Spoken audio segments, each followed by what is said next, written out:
Tuesday, June 3rd, 2025, I am Sherry-Ann Noel. In the headlines, Ministry of Social Development hosts high-level policy dialogue on disability inclusion, and sod turned at School for Special Education. Details to these stories and more when we return. The Mass officially starts now as Spice Mass Cooperation together with Aura Caribbean is turning up the thing all the way up with Carnival City Fusion Thursdays. It all kicks off on Thursday, May 29th and continues every Thursday into June. We're bringing the vibes to the Port Louis Lawn. Gates open 7 p.m. Action starts 8 p.m. Get ready for live performances from your favorite soca, groovy and calypso artists, plus the sweet sounds of steel band, live bands, and all the mass elements you love. Veko, Jab Jab, Short Knee, Moko Jumbi, Apache, and more. It's more than a line. It's a whole carnival experience. So grab your crew, bring the energy, and come let's celebrate where culture meets pure excitement. Carnival City Fusion Thursdays, Port Louis Lawn, beginning May 29th and continues every Thursday into June. Come, let's play a mass, cause the thing starts. Be prepared. Resilience depends on preparedness. Hurricane Beryl in July 2024 highlighted the importance of a community approach to disaster management. We see a greater need to empower communities to take practical steps to mitigate the impact of hazards while fostering solidarity and shared responsibility, encouraging individuals, households, and communities to promote a culture of preparedness to save lives and protect property. Preparedness is resilience, but preparedness begins with you. A message from the National Disaster Management Agency, NADMA. Welcome back. Government officials, regional advocates, civil society leaders, and international development partners gathered at Radisson for a high-level policy dialogue on disability inclusion, rights, protection, and state responsibility. The dialogue is being held under the theme Advancing Equity and Dignity, signaling efforts to advance inclusive development and strengthen the rights and opportunities of persons with disabilities across the Caribbean. Convened by the Ministry of Social Development, Housing and Gender Affairs, the dialogue forms part of the government's efforts to finalize its National Disability Policy and Action Plan, a framework aimed at ensuring that persons living with disabilities are given equal access to opportunities, services, and policy decisions. Grenada has signaled a firm commitment to advancing disability rights through inclusive policy, making and sustained regional collaboration. This was reaffirmed by Minister for Social Development, Senator Gloria Thomas. Grenada's recommendation to inclusivity regardless of ability. Today, we are not merely convening a formal event. We are reaffirming Grenada's unwavering commitment to uphold the dignity, rights, and leadership of persons with disabilities. As Minister responsible for social development, I'm encouraged by the diverse representation in this room. Policymakers, organizations of persons with disabilities, regional experts, and development partners, united by a shared vision, a society where no one is left behind. Grenada stands ready to collaborate with you to ensure disability rights are prioritized in every Caribbean policy forum, from CARICOM to the OECS, from climate negotiations to education reform. Minister Thomas reminded participants that Grenada's ratification of the Conventions on the Rights of Persons with Disabilities was not a symbolic gesture, but a commitment to human rights and development justice. Grenada ratified the Convention of the Rights of Persons with Disability with the clear understanding that disability inclusion is not an act of charity. It is a matter of human rights, development justice, and democratic governance. The theme for this dialogue, Advancing Equity and Dignity, reminds us that inclusion must be systematic, sustained, and shared. It cannot be conditional, partial, or symbolic. Dr. Erin Brown, disability inclusion strategist and global advocate, said that while the number of persons living with disabilities are expected to increase, real change hinges on adequate investment. According to the United Nations Economic Commission for Latin America and the Caribbean 2017 report, this number of people in the Caribbean living with disabilities is expected to rise, potentially increasing by 30 to 40% between 2015 and 2050. Representation matters.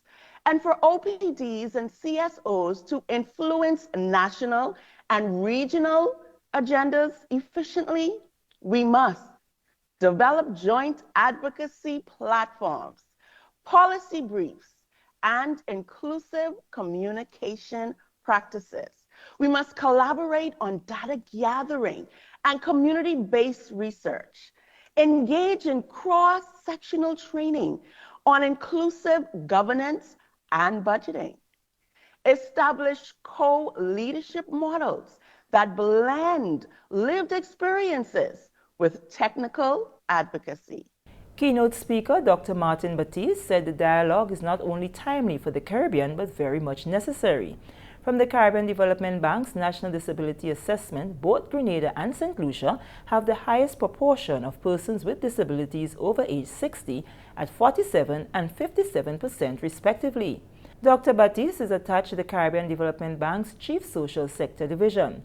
The dialogue also seeks to take into consideration the findings from the CDB's disability assessment. Friends, this dialogue is not only timely, it is absolutely necessary. For the Caribbean context presents unique challenges for people with disabilities. As we know, small island development states face compounded vulnerabilities due to limited resources, small populations, and high exposure to natural disasters. Persons with disabilities constitute, as we know, a considerable proportion of the population in these countries. Those statistics are not new to us. In fact, as we all know, persons with disabilities are with us. Indeed, they are our family, our friends, and our colleagues at home, at work, and at play. The assessment also highlighted some of the challenges that persons with disabilities are faced with. Dr. Batiste stated that the policies crafted must cater to everyone, including persons with disabilities.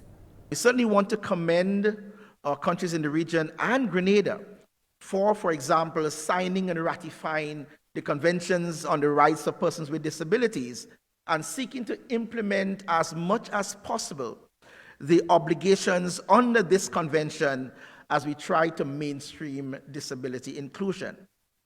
But friends, as we know, the true commitment lies not in the ratification of the conventions, but in implementation, in budget allocation, in institutional accountability, and holding ourselves accountable for the decisions and the promise that we have made through those conventions.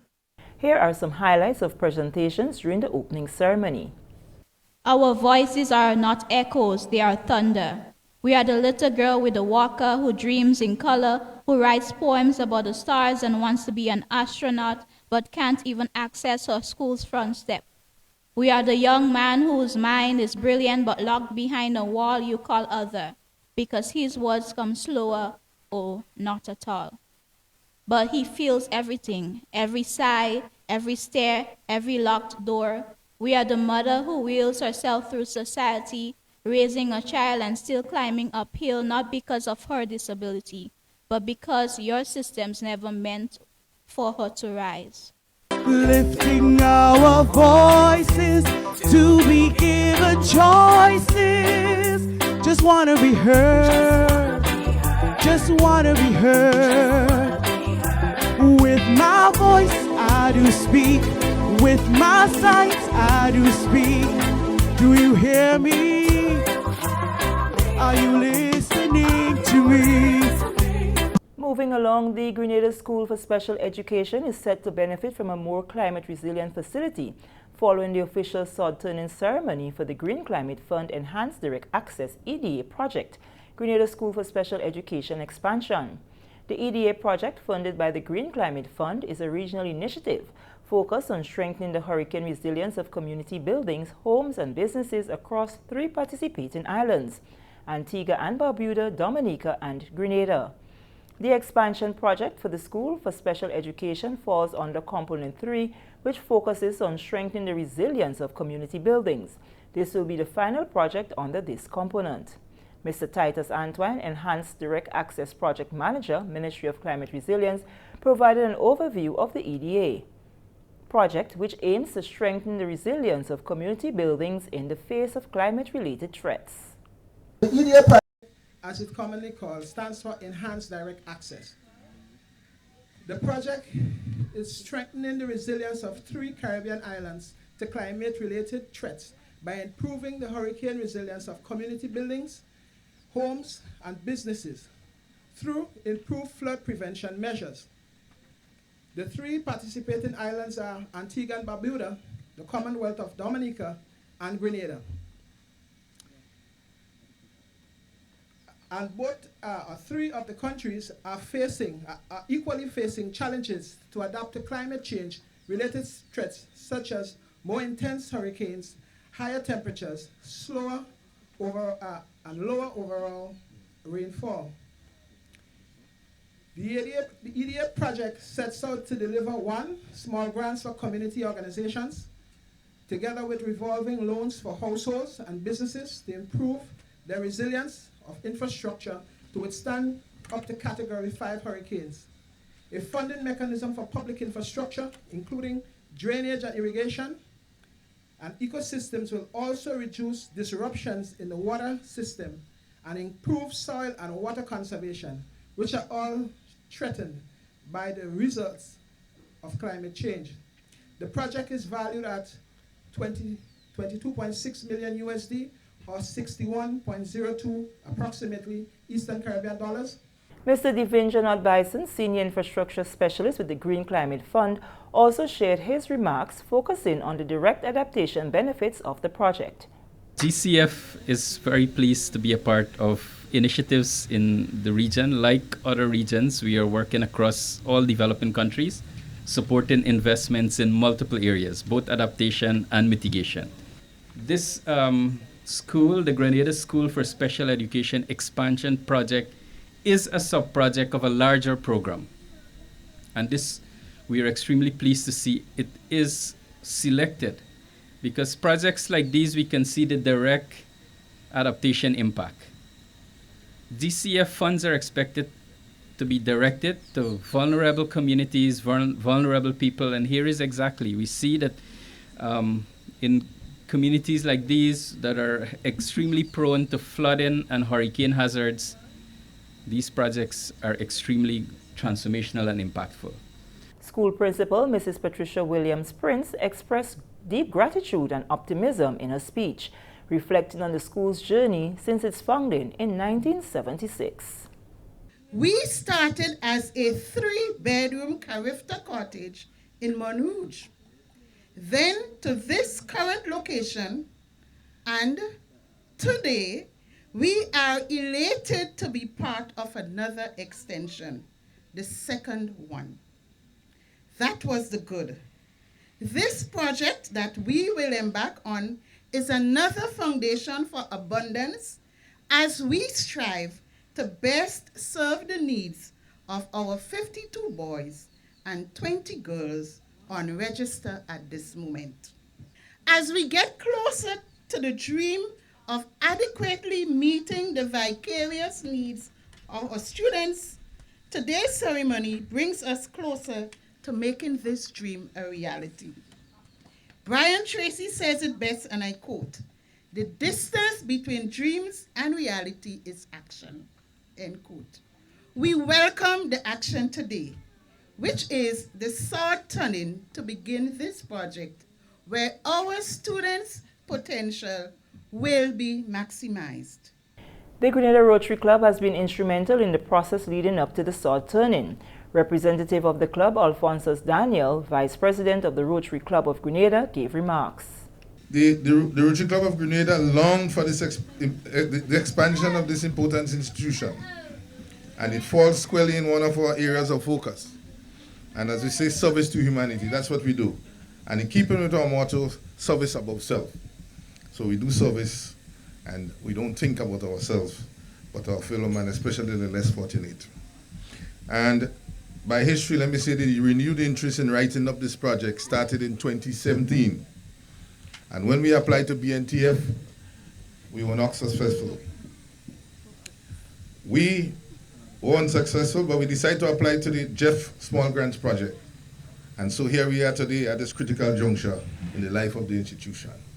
Also delivering remarks at the sod turning ceremony was Member of Parliament for St. George South, Honorable Andy Williams, who reflected on the significance of the moment, not just for the community, but for the country at large. As a Member of Parliament for the constituency of St. George South, I am proud to stand here today for this milestone, this sod turning ceremony for the expansion of the School for Grenada Special Education. This school is more than just a building. It's a beacon of hope and a source of strength for families across our nation. For years, it has provided quality, compassionate education to children with special needs. Today, with this expansion, we affirm one powerful truth: every child matters.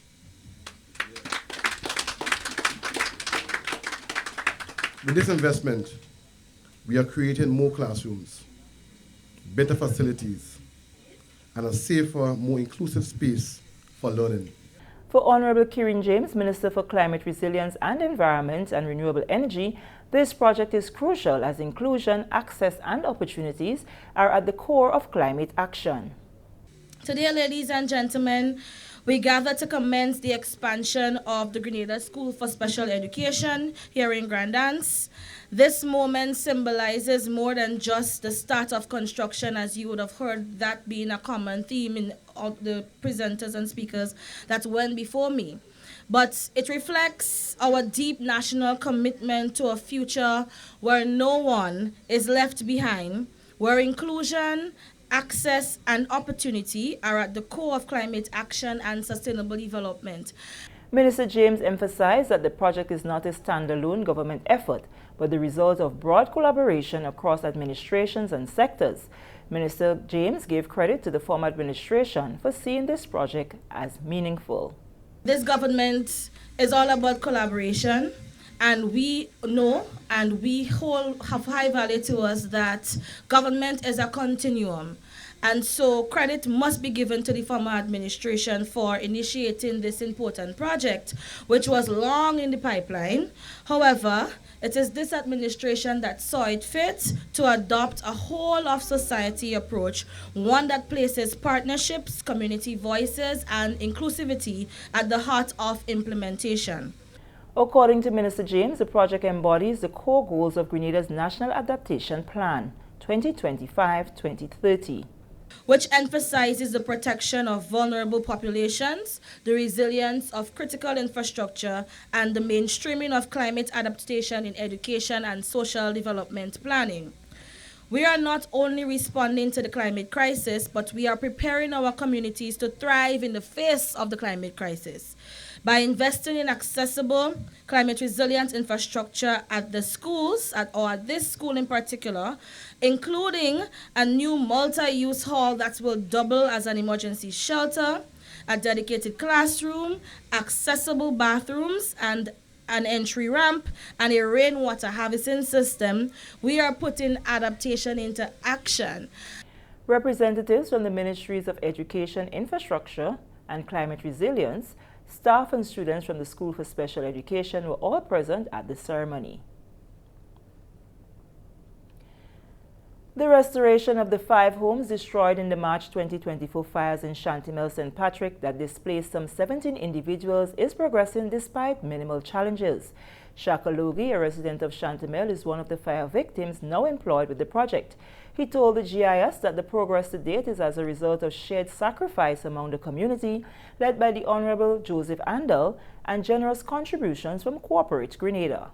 We in the process of the fifth building. We had a little setback with the first one because of the blocks and everything like that, but we're getting all the materials right, so probably by next week so we'll be starting on it. Basically, there are 40 houses fully blocked up. Two in the middle already covered everything, and inside plastered already, so just waiting for the guys to plaster the outside to fully complete the houses. The challenges, he says, has to do with the availability of materials due to the high demand on the market as a result of the volume of construction projects now ongoing. There's a lot of challenges with materials because there's a lot of projects going on in Grenada, so it's kind of hard to kind of source them sometimes, but we get in there. Well, I'll probably say I'm looking at September. Probably give it a little time because finishing work takes a little bit of time and everything like that. So let's say about September, we should be able to finish. The support is tremendous here, and big support from the minister, Mr. Andal, and other people in the village and some of the businesses. The support has been remarkable so far. Member of Parliament Honorable Joseph Andal has been integral in ensuring the rebuilding efforts for the Chantemelle families. They are hopeful that the 5 homes will be completed by September 2025.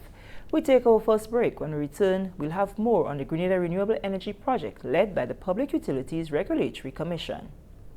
Welcome to the Caribbean, a paradise inhabited by millions. But this paradise is facing a new challenge, the impacts of a changing climate. As these impacts intensify, our tourism sector is feeling the heat. Of course, with increased temperatures, the tourism practitioners can expect a significant increase in the demand for cooling and hydration services. So for example, persons will be using a lot more AC, they'll be using the refrigerator more, the use of the pools, showers, taking more showers, and of course drinking more water. The tourism operators should advise their guests about the heat that is expected and actually advise them on how best they can use the resources efficiently. Tourism sector, it is important that the tourism practitioners are able to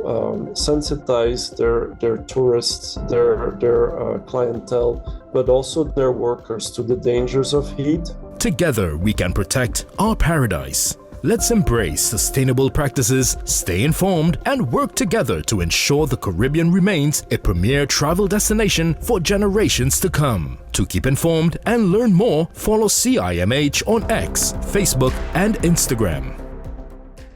Welcome back. A mandatory site visit was conducted in different areas of Point Celine on Tuesday as part of Grenada's ambitious plans to transition to clean energy under the Grenada Renewable Energy Project. A collaboration was formalized in March of this year between the Public Utilities Regulatory Commission and Rocky Mountain Institute, RMI, for the Renewable Energy Project. It has support from the Government of Grenada and the Grenada Electricity Company, GRENLEC. The project is set to deliver the island's first utility-scale photovoltaic PV generation facility at Point Celines and is the inaugural phase of Grenada's strategic pursuit of 100% renewable energy by 2039.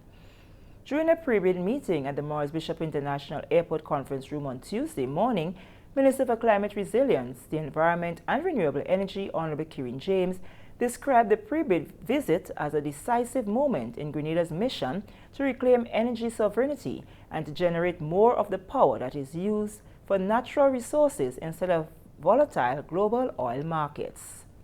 It will displace millions of liters of imported diesel annually, easing foreign exchange pressure and cushioning Grenadian households and businesses from oil price shocks. It will cut our electricity sector emissions by roughly 20% at commissioning, propelling us towards our Paris-aligned pledge of a 40% reduction by 2030, and it's not that far away. It will create high-value local jobs in engineering, in construction, O&M, while opening supply chain opportunities for Grenadian enterprises. It will also fortify the national grid through modern inverters and storage, improving power quality and hurricane recovery capability. So in short, ladies and gentlemen, the project is an economic stimulus, a climate action accelerator, and an insurance policy against external turbulence all in one. Andrew Millett, CEO of the PERC, said the Grenada Renewable Energy Project represents this country's commitment to energy transformation. He assured that the project follows international best practices with rigorous environmental and social safeguards and a focus on long-term sustainability. Once operational, this project will significantly reduce our dependence on fossil fuels, enhance grid reliability, and contribute meaningfully to our national determined contribution under the Paris Agreement. We are pleased to welcome our esteemed bidders to this process. Your companies have participated in our early market engagement and successfully met the criteria outlined in our request for qualifications. Your presence here today reflects our growing interest in Grenada's renewable energy potential and confidence in our governance, regulatory environment, and investment outlook. This pre-bid meeting and site visit serves several key purposes. One, it provides you with the technical and logistical insights into the project's location and specific requirements. Two, it fosters open dialogue to clarify project details, expectations, and ensure transparency. And three, it reinforces our commitment to a fair and highly professional procurement process.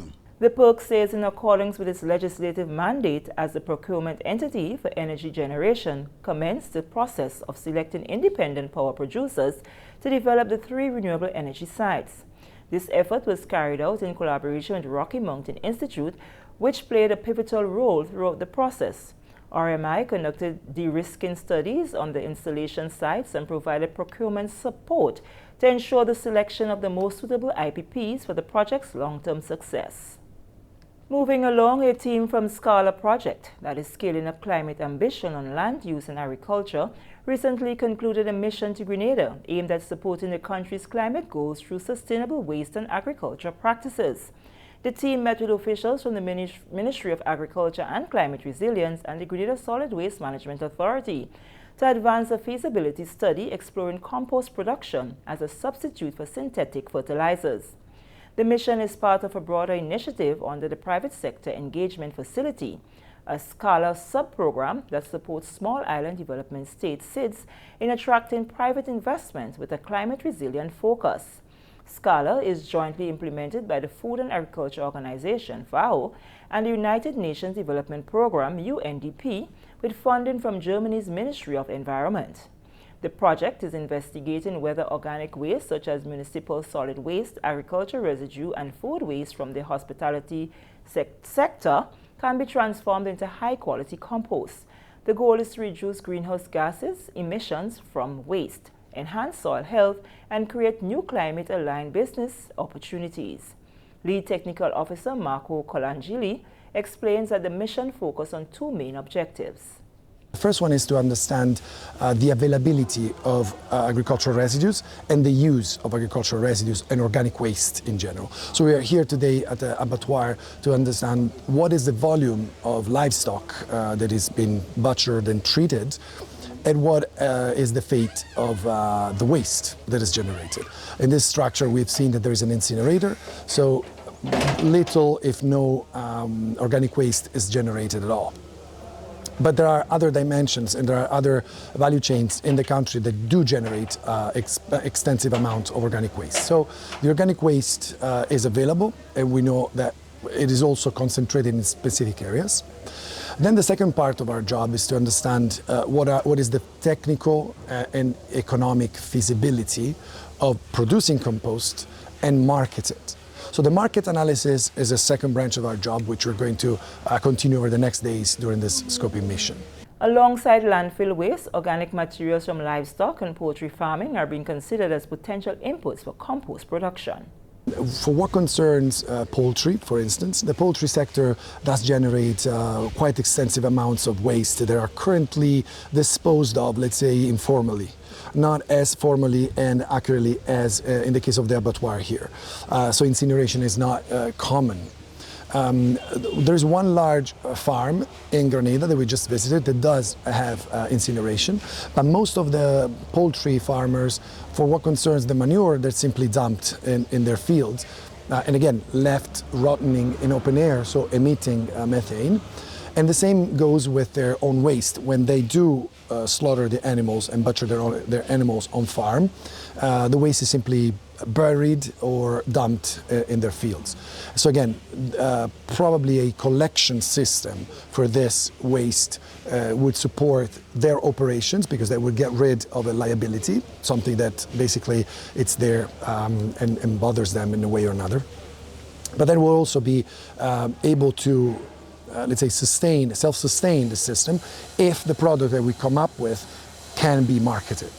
Chief Veterinary and Livestock Officer Dr. Kimon Cummins noted that the proposed initiative aligns well with the recent commissioning of the Maribou Abattoir, where new equipment has been installed to improve operational efficiency. We would have procured an incinerator, right? And prior to that, we would have constructed a biodigester, right? And the importance for this is us ensuring that we properly manage our waste and have as minimal pollution as possible. Prior to this, we were managing our waste, but it was not the most efficient way in managing waste. Now, with the new commissioning of the abattoir, there is potential for so much different things that can be done, which includes wastewater reusage. We can have gas that can be reused, that we can substitute our diesel and also substitute costs, which as it respects to fuel consumption. Properly managing our remains, our offals, that we can now use, farmers can use as fertilizer, organic material that can be thrown back into the land. The idea is to ensure our environment is as safe as possible. There is minimal to little to no insults. As we know, if you have all these offals and all these things running around, there's fly, there's contamination, animals can move them around, there's a lot of offensive smell, and it's just not healthy for the environment and persons existing within as per se. So I think it's a really good initiative that we can actually raise the bar and start the conversation as it relates to waste management, and hope that everybody else and organizations who are involved in processing that would be excreting a large amount of waste, that they can follow suit. The project team will now move to the next phase of compiling and validating data for a draft feasibility report. Stay with us, we take our final break.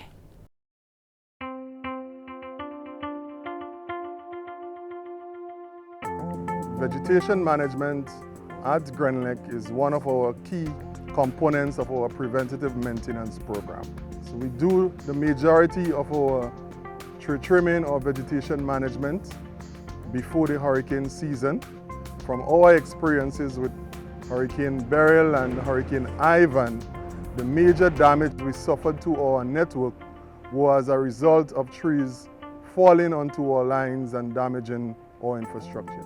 So it's important to have that adequate clearance from the power lines, so it will increase our reliability in terms of the safety to our customers. That's very important.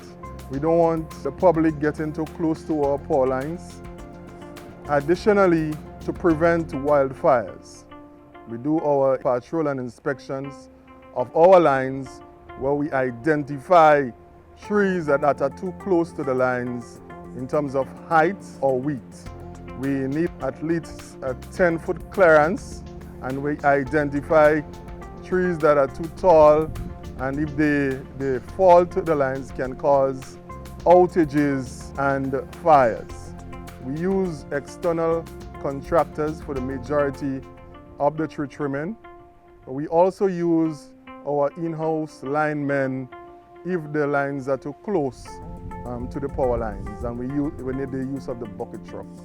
Sometimes, based on the closeness, we have to take outages. So as the public, we need your help in giving permission to cut the trees on your property. And if you notice any trees that are too close to the power lines, you can always call us at GRENLEC to come in and safely remove them. GRENLEC, energizing our Grenada. Welcome back. Residents and visitors to the Davie Beach in the St. Patrick West constituency can now enter the beach with ease as MP Joseph Andel, through the Government of Grenada, has made a significant investment in a concrete roadway to the beach and, with permission from landowners, embarked on a cleanup campaign of the environs. Honorable Joseph Andel, during a recent site visit to the area with the GIS, gave a comprehensive overview on the work done thus far and plans for further projects that will realize a transformation agenda for the area. This place used to look like a jungle. It's a gem, but you really needed to clean it up and clear it up a little bit to see the beauty of it shine through.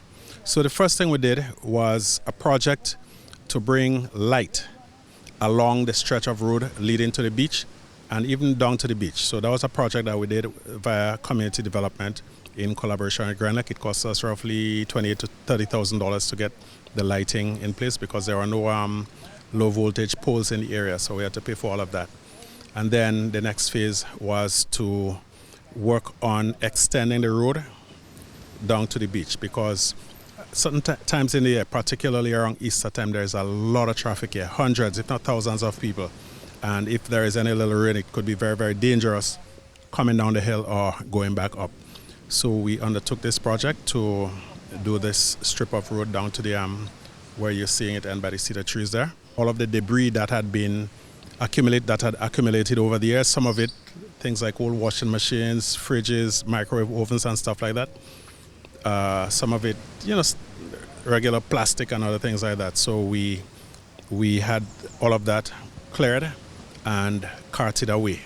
Honorable Andel says the plan is to create an adequate parking space to accommodate persons who frequent the area, especially during the Easter season. I must hasten to add that a lot of the land around here is private. So we work in collaboration with the landowners as much as possible, and we are hoping to be able to fix this parking lot, probably with some binders in the first place, to make it more user-friendly over the years. Now, you may notice just over my shoulder that little shack-like structure there. What we would like to do eventually is to have some proper structures that people who come here just for their own personal recreation, or others who may wish to engage in commercial activities, can have a proper, decent place to cook, prepare, distribute their food and so on, and to engage in other family-type activities that they don't want to be engaged in. Cleophas Gilbert, a retired fisherman from the community of Davie, who for over 50 years used the track to the beach, which was sometimes very treacherous when it rains, says he welcomes the construction of the road and the improvement that are now taking place at the Davie Beach. Over 50 years. Yeah. Coming out from the top up there and coming on here, walking and up, doing fishing. Yeah. Sure. Oh my God, well, this is the best for this place. Because it was a little track we used to walk in, just a little something. If rain fall, sometimes we fall, we miss fall, but now we have highways. I'm really glad to see that. Really glad to see that. And the others who is getting bigger and growing up, they would appreciate it just like I. Cleophas says fishermen are already expressing that once the proper amenities are installed with the upgrades that are presently happening, they will return to the Davie Beach. Now this evening's weather, which is valid until 6 a.m. in the morning. The weather is expected to be generally fair and hazy, becoming partly cloudy overnight. Winds east-northeasterly to east-southeasterly at 10 to 20 miles per hour. Seas moderate with waves of 4 to 6 feet in open water. Warning, no warning advisories. Sunrise tomorrow at 5:41 a.m. This brings us to the end of the GIS News for Tuesday, June 3rd, 2025. To recap the top story, Ministry of Social Development hosts high-level policy dialogue on disability inclusion, and sod turned at the School for Special Education. On behalf of the news and production team, I am Sherry Ann Noel, thanking you for viewing.